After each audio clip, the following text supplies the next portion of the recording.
So today we are going to be looking at lesson 13.3 on page 505 in your big book.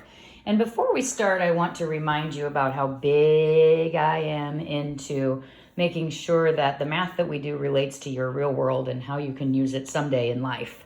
So I want you to think about rectangles. So rectangles have two pairs of same size sides, if you will. But oftentimes, if you go to carpet your living room, it's not a perfect rectangle. Sometimes you have cutouts, sometimes you have windows, sometimes you have an L-shaped room, a game room off of your main room. And if you look around your house, you probably do not have perfect shaped rectangle rooms. Now, the one I'm in right now happens to be the same. It has 4 walls and it has, that probably made you dizzy, sorry. It has the same, it would have, if I carpeted it, it would be an exact 12 by 18 shape. So you'd have one side 12, one side 18, one side 12, one side 18.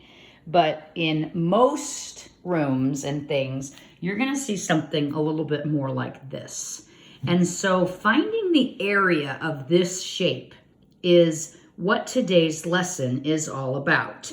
So you have to really break that shape, if you will, into 2 and find the area for each shape or the perimeter, depending on what they're asking, for each shape, and then put it back together again.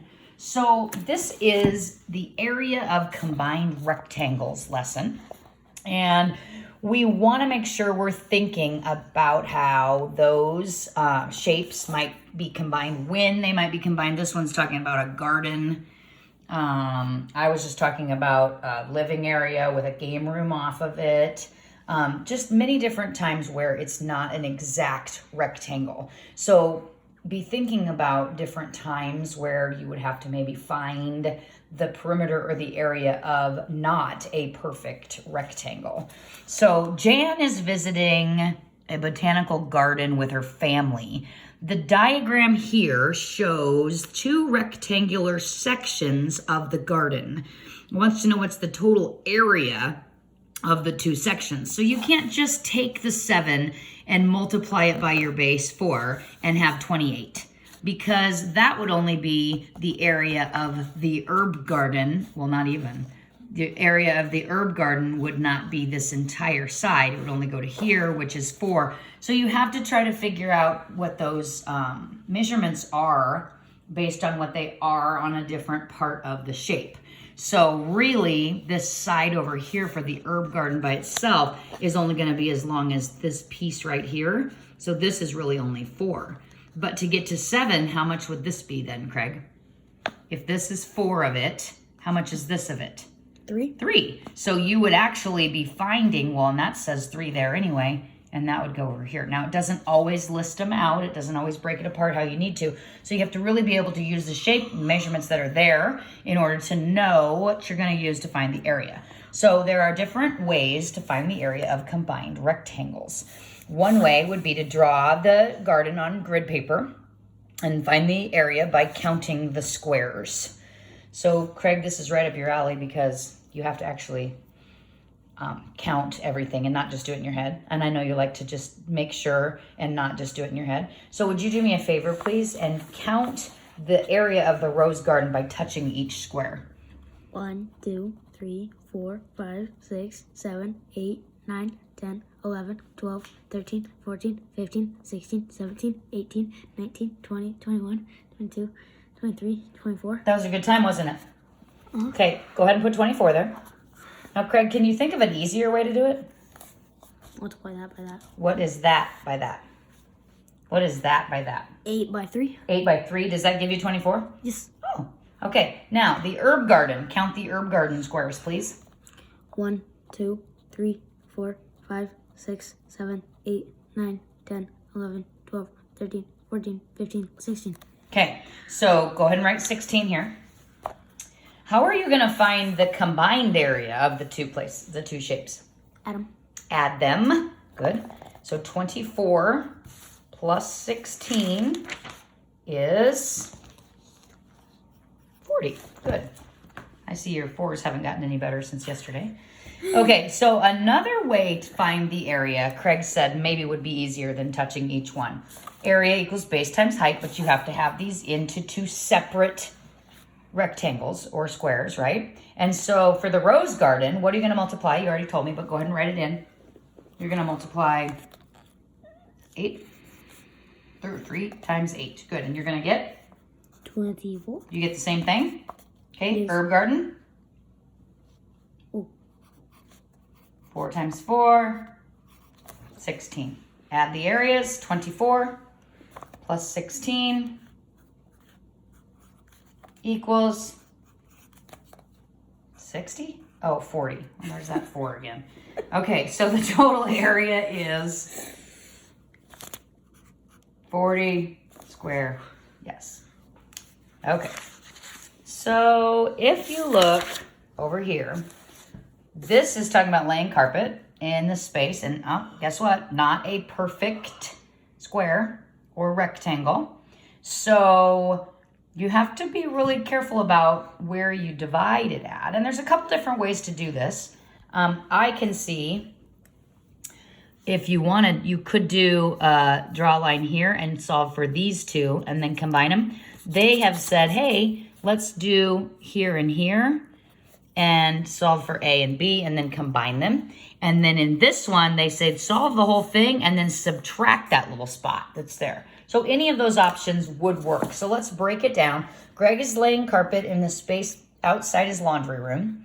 The diagram shows where the carpet will be installed. The space is made of combined rectangles. What is the area of the carpeted space? So one way, A equals B times H.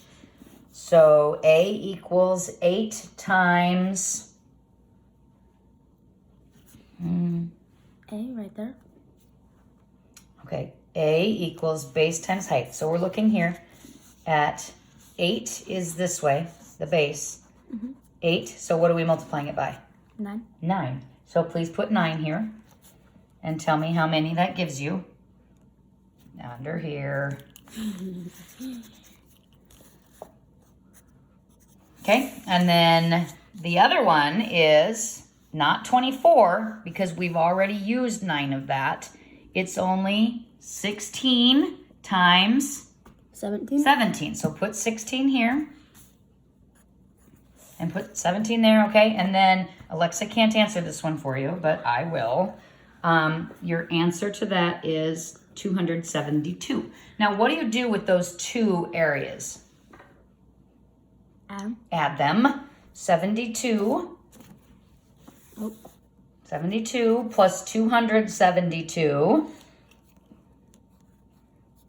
I'll just tell you, I would write it off to the side, but equals 344. Because when you add those two together, that's what you should get, okay? Now, another way that they're saying you could do this is you could multiply the whole 24 times 17. 24 times 17, right here. 24 times 17, and that gives you 408. But that is not the area of this place shown. It's the area of the whole thing. And so what do we have to do with this little square here? Subtract. Subtract. So the missing section should be how much? 16 to get you to 24 is how many more? Well, or it tells you here that these are equal to 8 and 8. So 8 times 8 would give you the area of this little missing spot. 8 times 8. 64. Okay, put 8 times 8 here. Equals 64. And then you're going to do the difference between those. 408 minus 64. And then you would get, you're okay, 344. So the area of the carpeted space is 344. Okay, I am going to go ahead and have you do 507 today on your own using what we just talked about over here and explain how to find that total area. And then do 2, 3, 4, and on your own, and 508. Okay, so also we have, I will get you the answer. So pause me and work through those, but you also have your skinny book 3.3. Okay, so here's the answers. Oops, sorry, that's page before. I'm actually late to a meeting, so I'm trying to finish this up. Okay, here's your show and share. And the rest of you are on your own. Here's page 507. Here's your skinny. Craig's laughing at me because I'm late for a meeting. And here's the backside. Okay? Is that funny? Because I'm getting pinged and I'm late? All right.